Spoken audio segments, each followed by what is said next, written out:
قوم سکھ کا سانس لے رہی ہے، اطمینان سے سوئے گی۔ 3 روز کے ہجان کے بعد سپریم کورٹ آف پاکستان نے تاریخی بردباری، فراست اور فہم سے بھرپور فیصلہ دیا اور قوم کو اس تشنج سے آزاد کر دیا جو کہ پیدا ہوا تھا۔ اس پوری صورتحال کے نتیجے میں خاص طور پہ اس معاملے میں جس طرح سے وفاقی حکومت نے جنرل قمر جاوید باجوہ کی مدت ملازمت میں توسیع کے حوالے سے اپنا کیس پیش کیا تھا، اس میں روزانہ جو قلابازیاں دیکھنے میں آئیں، جو نالائقیاں دیکھنے میں آئیں، اس کے باوجود سپریم کورٹ آف پاکستان نے صبر کا دامن نہ چھوڑا اور انتہائی صبر سے کام لیتے ہوئے فہم و فراست کی بنیاد پر ایک بہت ہی دور رس فیصلہ دیا جب آج سپریم کورٹ نے army chief general Qamar Javed Bajwa کی مدت ملازمت میں 6 ماہ کی مشروط توسیع دی اور ہدایت کی ہے کہ پارلیمنٹ 6 ماہ میں آرمی چیف کی مدت ملازمت میں کے حوالے سے ریٹائرمنٹ، توسیع یا دوبارہ تقرری کے لیے قانون سازی کرے۔ اس طرح ہم کہہ سکتے ہیں کہ چیف جسٹس عاصم سعید کھوسہ نے بہت ہی بردباری اور دانشمندی سے پاکستان کو ایک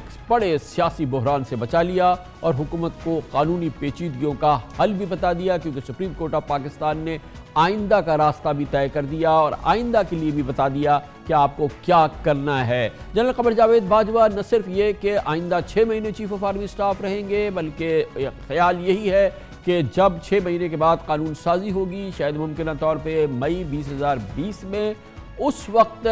ممکنہ طور پہ حکومت انہیں 3 سال کے لیے نیا چیف آف آرمی سٹاف یا ان کی تقرری کر دے نئی، یا ان کو ایکسٹینشن دے دے، اور اس طرح سے یہ بھی عین ممکن ہے کہ مئی 20 سے 2023 تک 2023 تک general Qamar Javed Bajwa chief of army staff رہے اور 2023 وہی سال ہے جب پاکستان میں آئندہ الیکشن ہونے ہیں۔ اس حوالے سے آج جنرل قمر جاوید باجوہ کی جو نئی اپوائنٹمنٹ ہوئی ہے وہ سپریم کورٹ آف پاکستان نے اس کا حکم جاری کیا ہے، مگر اس کا یہ مطلب نہیں ہے کہ یہ 6 مہینے کی مدت ہے۔ اس کی بڑی تفصیل سے معلومات فراہم کی سابق وزیر قانون جناب ڈاکٹر فاروق نسیم نے جب انہوں نے ایک بھرپور حکومتی ٹیم کے ساتھ اس فیصلے کے بعد اس پریس کانفرنس میں اس فیصلے کے نکات بیان کیے۔ آرمی چیف کا ٹینیور آج سے شروع ہے، یعنی آج 12 بجے کے بعد سے وتھ افیکٹ فرام ٹوڈے یہ ان کا ٹینیور شروع ہے۔ نمبر 1 اس میں یہ ہے کہ 6 مہینے کے اندر آپ قانون لائیں اور اس قانون میں جو بھی ٹینیور رکھا جائے گا وہ فیڈرل گورنمنٹ اور پارلیمنٹ اس کو ثوابدید دی ہے کہ اس کو وہ ٹینیور جو چاہے رکھے، اس کو ری اپوائنٹمنٹ کیا ہے، اس کو ایکسٹینشن کیا ہے، اس کو کنٹینویشن کیا ہے۔ تو یہ تمام کی تمام چیزیں سپریم کورٹ نے احسن طریقے سے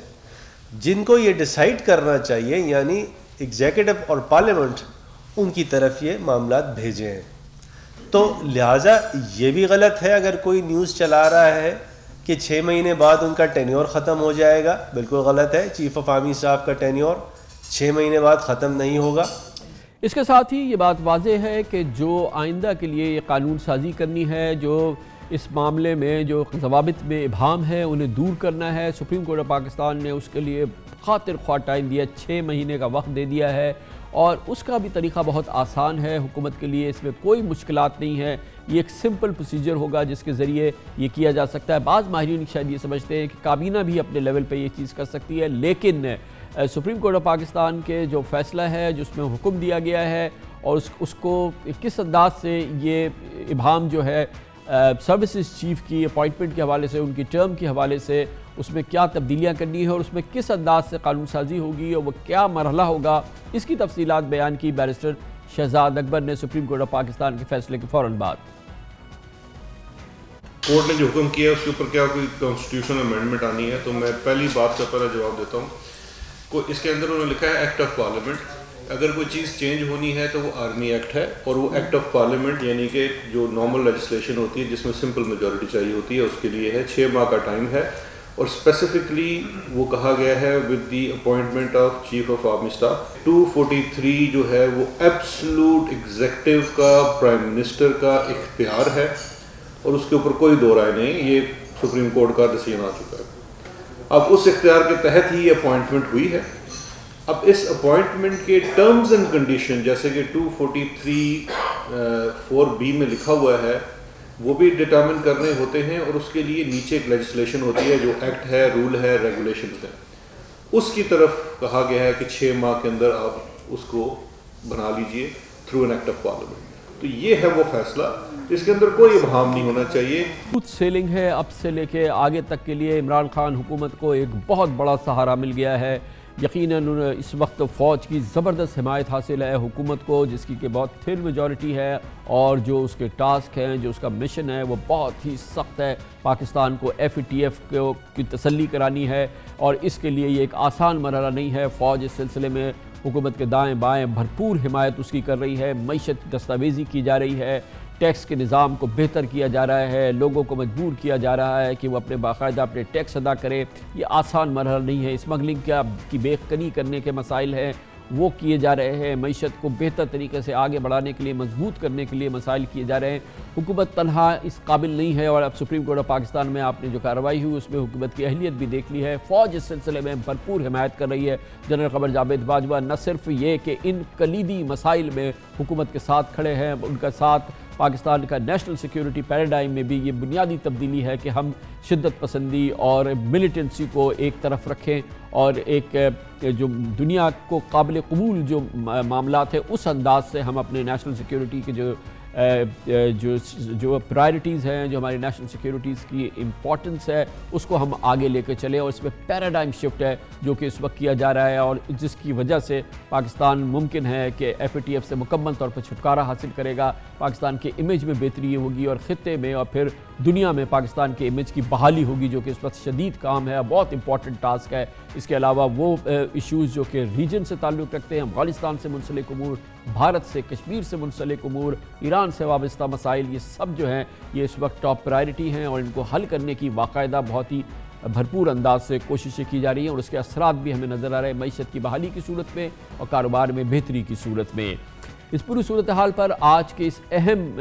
دن پہ، تاریخی فیصلے پہ ہم بات کرتے ہیں. اس وقت ہمیں جوائن کر رہے ہیں سید علی ظفر، سابق وزیر قانون، پاکستان کے نامور قانوندان بھی ہیں. علی ظفر صاحب فرمائیے گا، یہ معاملہ پرسوں جب شروع ہوا تو بہت ہی ایک تو اس میں ٹوٹل سرپرائز تھی ایک عام پاکستانی کے لیے، اور پھر اس میں ابتدا میں ہی یہ بات آ گئی تھی کہ supreme court of Pakistan army chief کی جو ایکسٹینشن کا نوٹیفیکیشن ہے اس کو سسپینڈ کر دیا تھا، اور اس دن جو لینگویج تھی وہ بڑی سخت تھی. اور اس کے بعد پھر حکومت کمپلیٹ بوکھلاہٹ کا شکار نظر آئی. کمپلیٹ اس کی جو غلطیاں تھیں اور بلنڈرز تھیں وہ سامنے روزانہ گھنٹے کی بنیاد پہ سامنے آ رہی تھی. لیکن اس کے باوجود جو آج رزلٹ آیا، جو ججمنٹ آیا، وہ تو بہت ہی سودنگ ہے، وہ بہت ہی راحت کا باعث ہے پوری قوم کے لیے اور پورے ہمارے معیشت کے لیے، ہمارے پورے کاروبار کے لیے. یہ جو ون اینڈ اور دی ادر اینڈ جو تھا، یہ کیسے ایک دوسرے سے جڑیں گے؟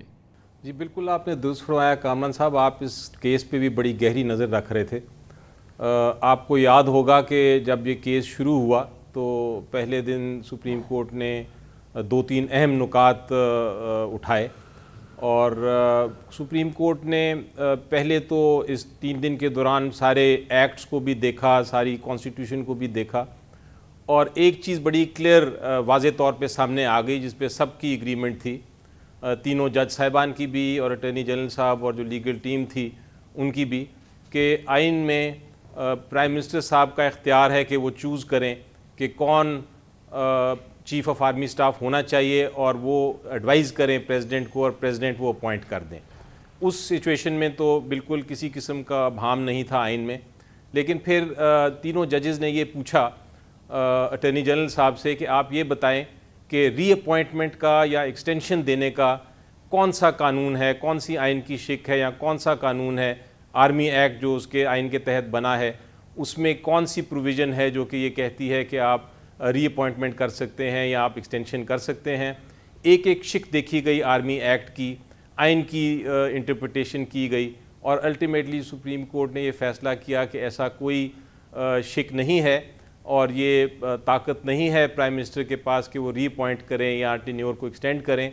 اور یہ ان کو مجبوراً یہ فیصلہ کرنا پڑا سپریم کورٹ کو کہ چونکہ ایسا کوئی اختیار نہیں. یہ تو ایک بلیک ہول میں چلا گئی تھی پوری سچویشن علی ظفر صاحب. ایک اندھی گلی میں ہم داخل ہو گئے تھے. پھر اسی ویکیوم کے اندر پھر آج سپریم کورٹ نے ری اپوائنٹ کرنے کا اپنے حکم نامے میں لکھ دیا کہ آپ 6 مہینے کے لیے کر دیں. سپریم کورٹ نے بھی ظاہر ہے جب کوئی قانونی نہیں ہے تو سہارا کس چیز کا لیا ہے؟ جی سپریم میں آ رہا تھا اس پہ کامران صاحب، جب یہ فیصلہ کر لیا سپریم کورٹ نے کہ اب اپوائنٹمنٹ ری اپوائنٹمنٹ یا ایکسٹینشن کہہ لیں اس کو آپ، وہ چونکہ اس کا کوئی قانونی اس کا جواز نہیں ہے، اس لیے سپریم کورٹ نے کہا کہ اب یہ تو نہیں ہو سکتا کہ ہم ایک نیشنل کرائسس ایک کریٹ کر دیں جس کے اندر ایک آرمی کا چیف جو ہے وہ ہو ہی نہ، اور ان ایک گیپ بن جائے، ایک ویکیوم بن جائے۔ اس چیز کو مد نظر رکھتے ہوئے اور ایک نیشنل کرائسس کو ختم کرنے کے لیے سپریم کورٹ نے یہ کہا کہ یہ 6 مہینے کا ہم ٹائم دیتے ہیں، اس میں پارلیمنٹ جو کہ جس کا کام ہے قانون سازی، اس کو اختیار دے دیا کہ اب آپ قانون بنائیں، آپ امینڈمنٹ کریں یا جو بھی آپ نے لیجسلیشن کرنی ہے۔ بتائیے گا علی ظفر صاحب کہ واٹس دا وے فارورڈ، اب اگلے 6 مہینے میں کیا قانون بننا ہے، کیا تبدیلی ہے، کتنا یہ سمپل سادہ مرحلہ ہے، کیسے ہوگا یہ؟ جی اب کرائسس میری نظر میں ختم ہو گیا جی، اب تو بڑا ایک آسان طریقہ ہے، کیونکہ آرمی ایکٹ میں ترمیم کرنی ہے، آرمی ایکٹ میں یہ بتانا ہے ترمیم کر کے کہ آرمی چیف کا ٹینیور کتنا ہونا چاہیے، ان کی ٹرمز اینڈ کنڈیشنز جو سروس کی ہیں وہ کیا ہونی چاہیے، ریٹائرمنٹ کی ایج کیا ہونی چاہیے، ری اپوائنٹمنٹ یا ایکسٹینشن کی اگر ضرورت پڑے تو وہ کس طرح ہونی چاہیے، یہ ساری چیزیں جو ہیں وہ امینڈمنٹ کے ذریعے آ جائیں گی۔ فیڈرل حکومت کا کام ہے کہ ایک بل تیار کرے اور نیشنل اسمبلی میں پیش کر دے، نیشنل اسمبلی میں پھر اس کے اوپر ڈیبیٹ ہوگی اور ایک سمپل میجورٹی سے، کیونکہ یہ عام قانون ہے جس میں ترمیم ہونی ہے، اس لیے ایک سمپل میجورٹی سے نیشنل اسمبلی اس کو پاس کر دے گی۔ اس کے بعد یہ سینٹ میں جائے گا، سینٹ میں بھی جو حکومت ہے اور اپوزیشن چونکہ ان کا نیشنل انٹرسٹ ایک ہی ہے تو امید ہے کہ وہاں بھی یہ پاس ہو جائے گا۔ لیکن اگر خدا نخواستہ اگر آپ آرگومنٹ سے ایک یہ ازیوم کریں کہ وہاں سینٹ میں نہیں پاس ہوتا، تو آئین نے اس کا طریقہ بھی کار بتایا ہوا ہے کہ میکسیمم 2 بار سینٹ اس کو انکار کر سکتی ہے، اور تیسری بار جب وہ بھیجا جائے گا نیشنل اسمبلی کی طرف سے تو پھر وہ قانون تصور ہوگا کہ وہ قانون بن گیا ہے۔ اچھا، اور اس کے بعد علی ظفر صاحب یعنی کہ ایک سمپل پروسیجر ہے، حکومت کی جو بھی اس وقت اسٹرینگتھ ہے اس کی بیس پہ یہ ایک سموتھ سیلنگ ہونی چاہیے۔ جب یہ قانون بن جائے گا اس کے بعد ایک نیا نوٹیفیکیشن جاری ہوگا آئندہ کی مدت کے حوالے سے، چیف آف آرمی اسٹاف کی جو حکومت جو بھی متعین کرنا چاہے، اور کچھ ایسی خبریں ہیں کہ شاید جب یہ قانون سازی ہو جائے تو پھر حکومت ایک 3 سال کے لیے پھر آرمی چیف کی نوٹیفیکیشن کر دے ایکسٹینشن کی تازہ۔ جی دیکھیں یہ جو بل پاس ہوگا، جب ایکٹ بنے گا اس کے اندر یہ بتایا جائے گا کہ میکسیمم کتنے سال کی ایکسٹینشن ہو سکتی ہے یا ری اپوائنٹمنٹ کتنے سال کی ہو سکتی ہے۔ کنونشن ابھی تک ہم نے دیکھی ہے کہ 3 سال کی مدت دی گئی ہے ایکسٹینشن کی، تو ہو سکتا ہے کہ بل میں بھی 3 سال کا ہی ٹائم دیا ہو، تو جب جو ایکٹ ہوگا اگر اس میں 3 سال کی مدت، 2 سال کی مدت، 5 سال کی مدت دی ہوئی ہے تو پھر پرائم منسٹر صاحب کے پاس یہ اختیار ہوگا کہ اس کے مطابق وہ فیصلہ کریں اور نوٹیفیکیشن کر دیں 3 سال کی یا 2 سال کی، جتنا بھی ٹائم اس ایکٹ میں دیا ہوا ہے۔ تو یہ پروسیجر مجھے لگتا ہے بڑا سمپل ہے، 6 مہینے کا ٹائم عدالت نے دیا ہے، مجھے لگتا ہے کہ یہ معاملہ سارا کچھ ہفتوں میں یا میکسیمم 1-2 مہینے میں بھی طے ہو سکتا ہے۔ تھینک یو سو مچ، بہت بہت شکریہ سید علی ظفر ہمارے ساتھ موجود تھے۔